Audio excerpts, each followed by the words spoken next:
할렐루야. 5월 31일 수요일입니다. 사무엘하 24장 15절에서 끝절 25절까지 말씀을 읽고 은혜 나누도록 하겠습니다.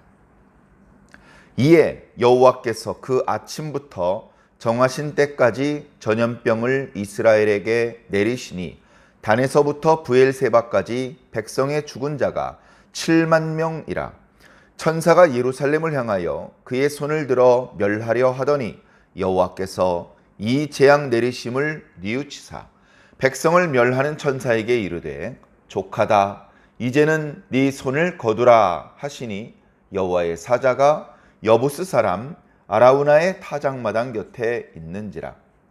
다윗이 백성을 치는 천사를 보고 곧 여호와께 아뢰어 이르되 나는 범죄하였고 악을 행하였거니와 이 양무리는 무엇을 하였나이까? 청하건대 주의 손으로 나와 내 아버지의 집을 치소서 하니라.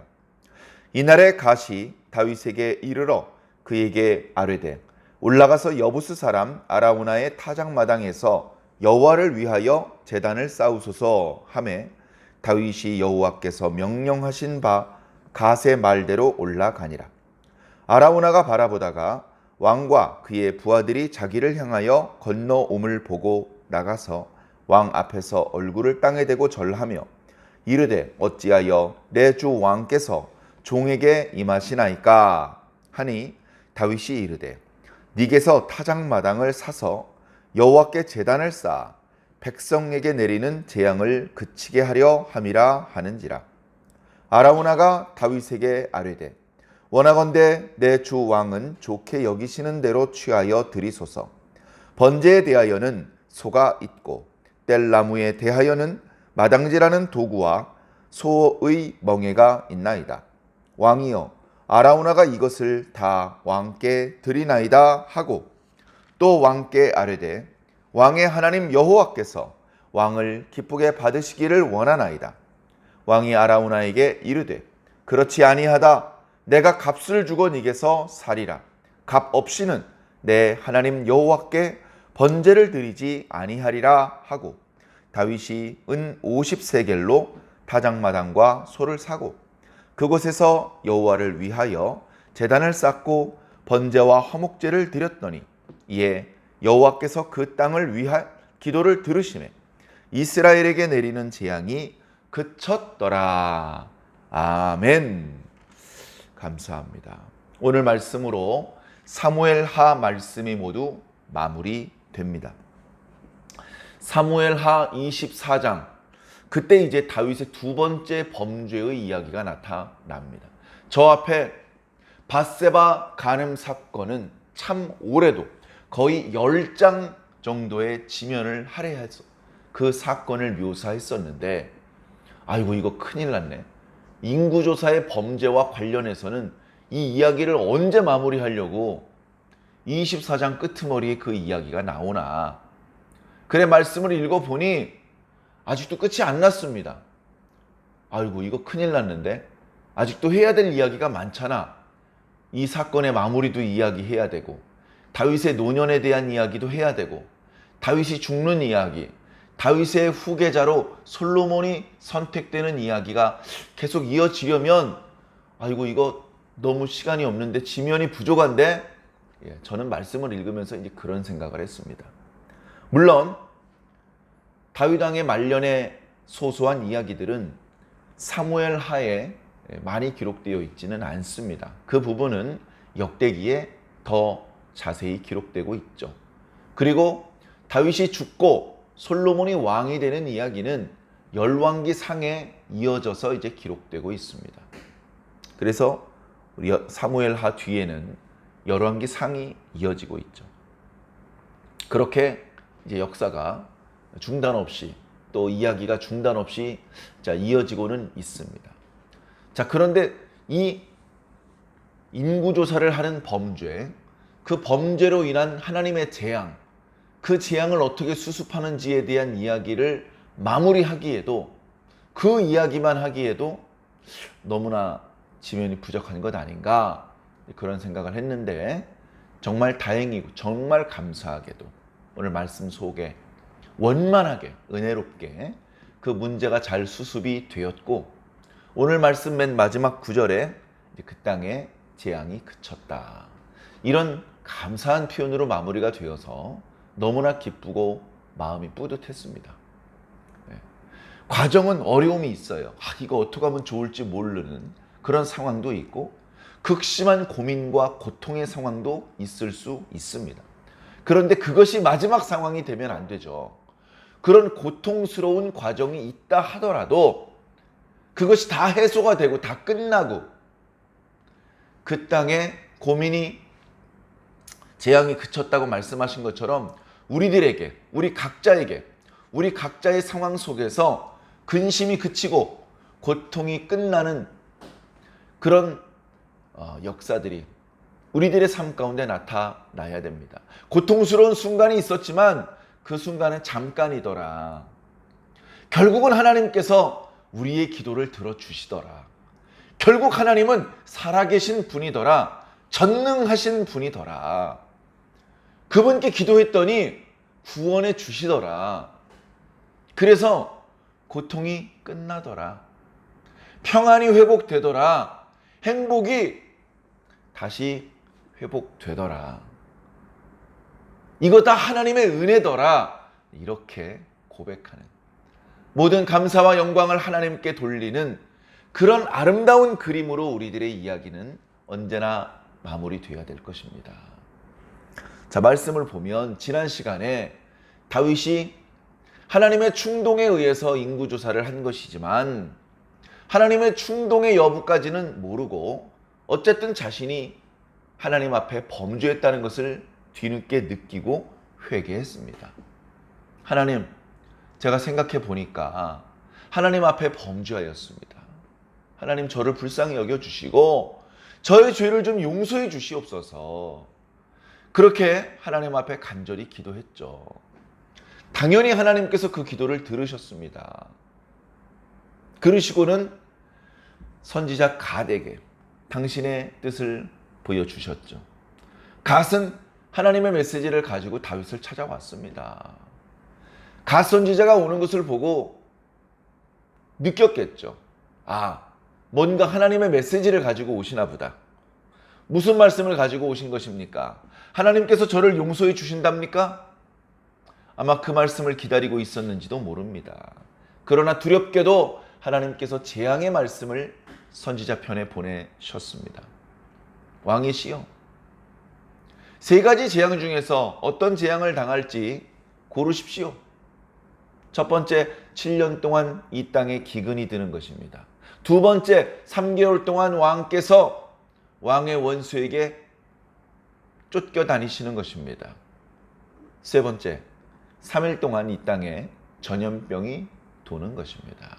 어떤 것으로 할지 말씀해 주셔서 저도 저를 보내신 분에게 뭐라고 답을 드릴지 알게 하여 주십시오. 다윗이 근심했습니다. 이거 참 근심스럽도다.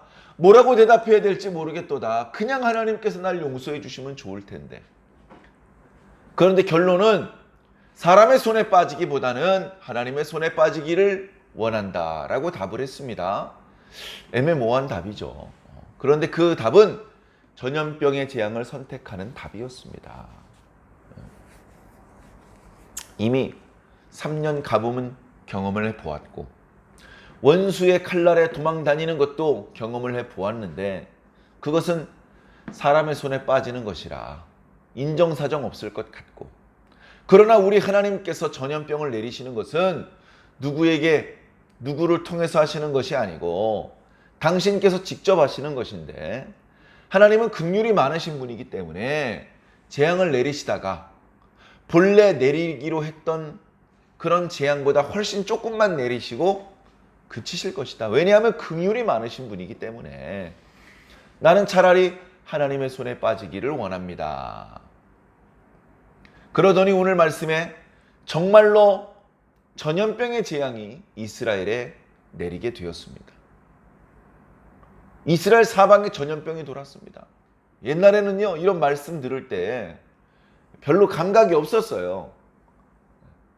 근데 최근에 코로나19 전염병이 돌지 않았습니까? 이걸 예방한다고 사방에 마스크를 아침부터 저녁까지 써야 했고, 어디 출입을 하면 뭐 기록을 해야 됐고, 예방 접종을 맞아야 됐고, 얼마나 고생스러웠습니까?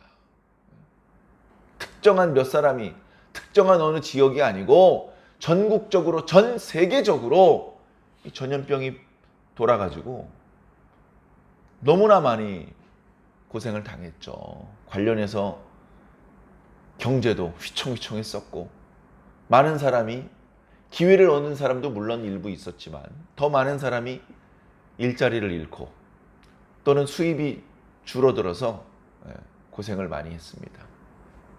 자, 현대사회, 과학의 문명이 최고로 발달되어 있는 지금 현재 이 상황에도 전염병이 돌 때 이렇게 고통스럽고 많은 사람이 병들고 또는 죽고 이런 일들도 발생했는데, 그런 문명의 발달이 없는 다윗의 시대에 전염병이 창궐하면 손 한 번 써보지 못하고 죽는 겁니다.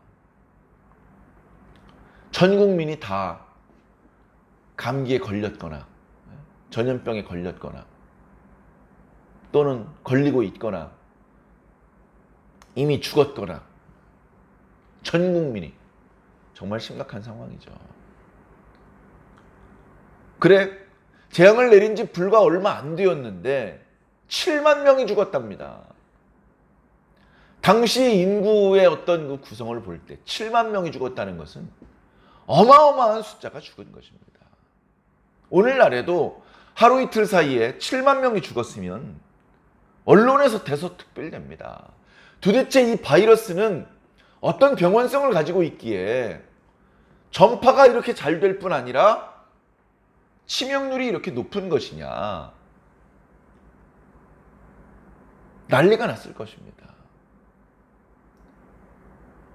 다윗 왕 시대에 7만 명이 죽었어요. 그럼 장례는 누가 치러줍니까? 물론 그게 가족들이 치러주겠죠.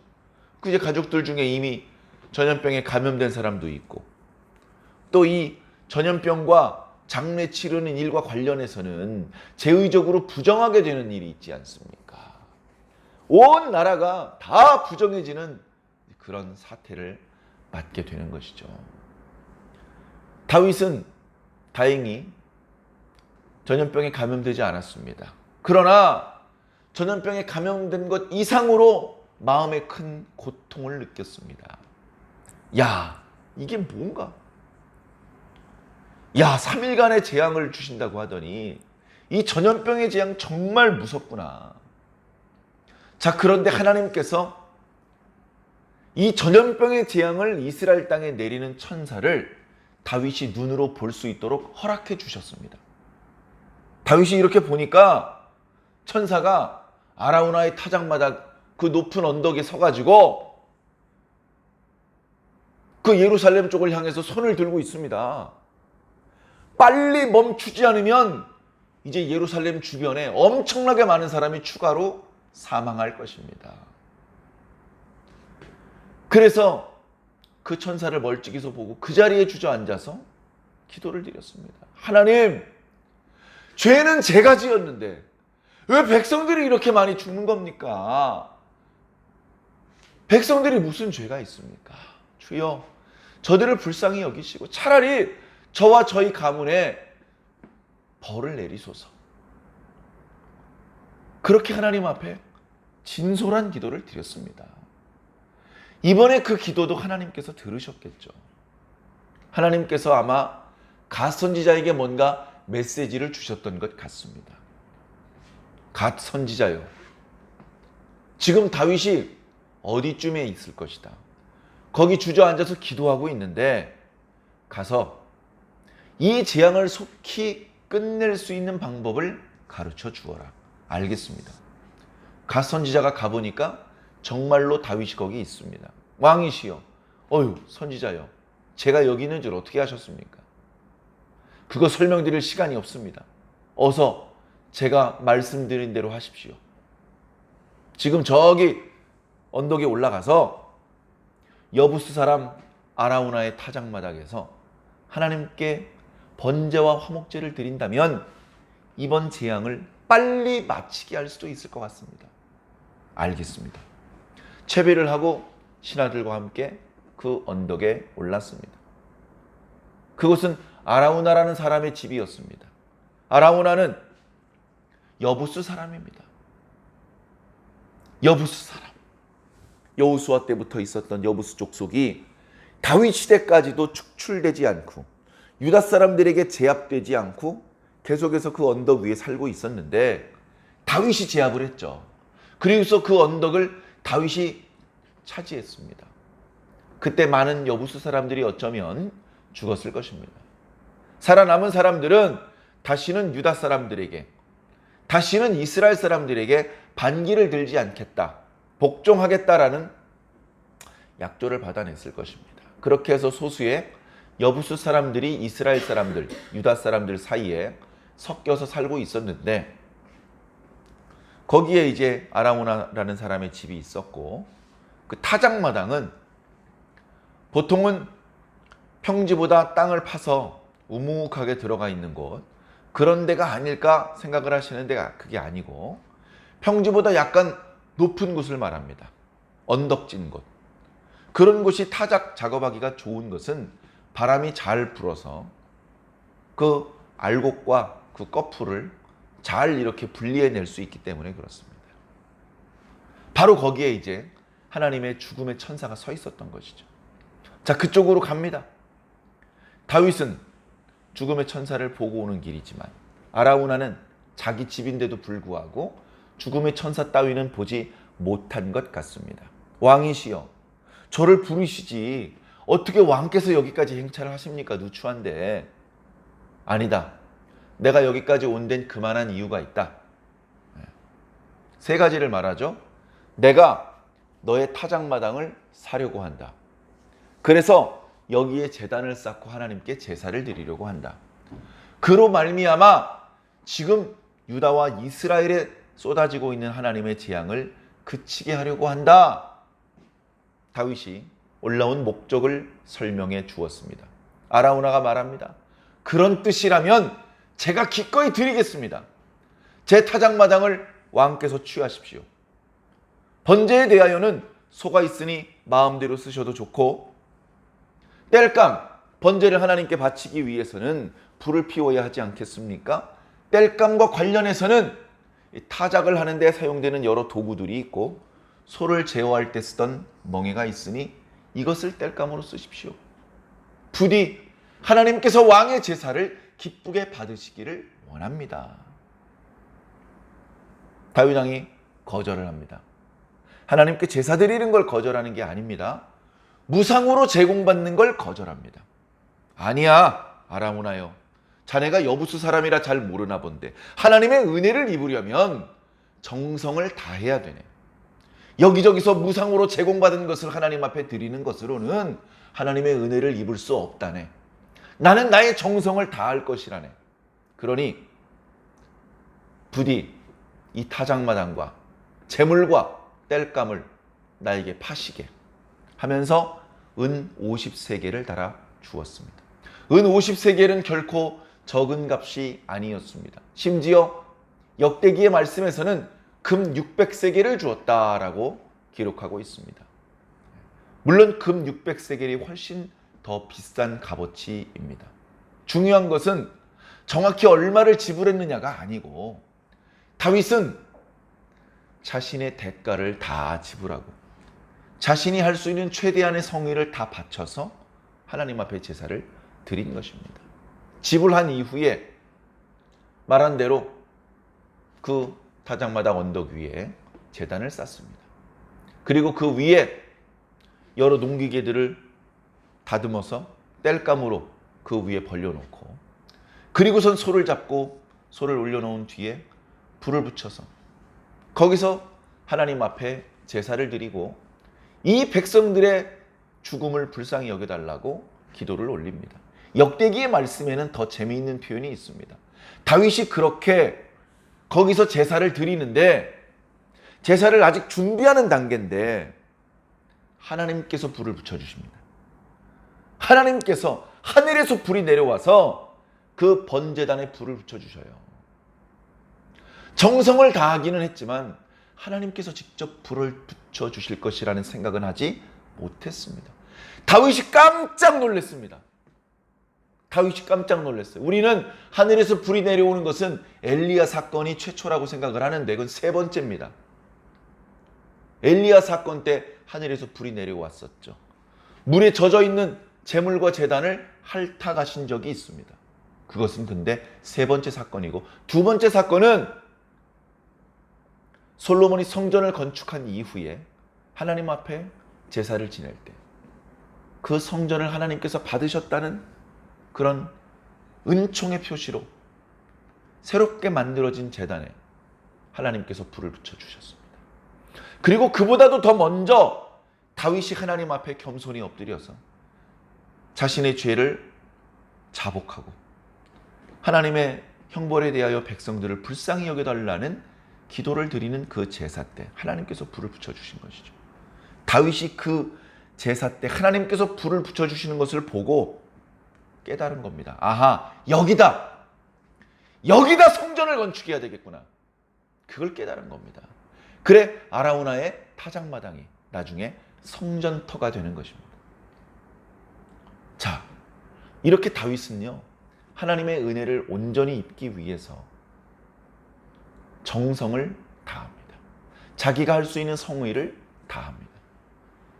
남에게 부탁할 수 있는 것은 부탁하지만 자신이 직접 해야 되는 것은 직접 합니다. 그 결과 하나님의 은혜를 충만히 받는 것이죠.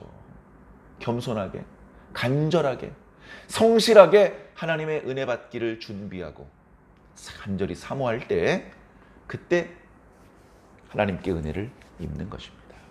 다윗의 기도의 내용을 보시옵소서. 자기 개인의 유익과 영달을 위한 기도가 아니질 않습니까? 백성을 살리고 오히려 자기가 벌을 받겠다고 하는 그런 기도를 올리고 있습니다. 얼마나 아름다운 기도입니까? 얼마나 진솔한 기도입니까? 이런 기도를 올릴 때 하나님께서 우리의 진심을 보는 것입니다. 단순히 겉으로 드러난 우리의 입술로 표현된 그 문장을 보시는 것이 아니고 그 기도를 하고 있는 우리의 중심, 마음을 보시는 것입니다. 그 마음의 상태를 보시면서 하나님께서 은혜를 베푸실지 책망을 하시고 재앙을 더하실지 결정을 하시는 것입니다. 우리 모두는 바로 이 하나님의 은혜가 필요합니다.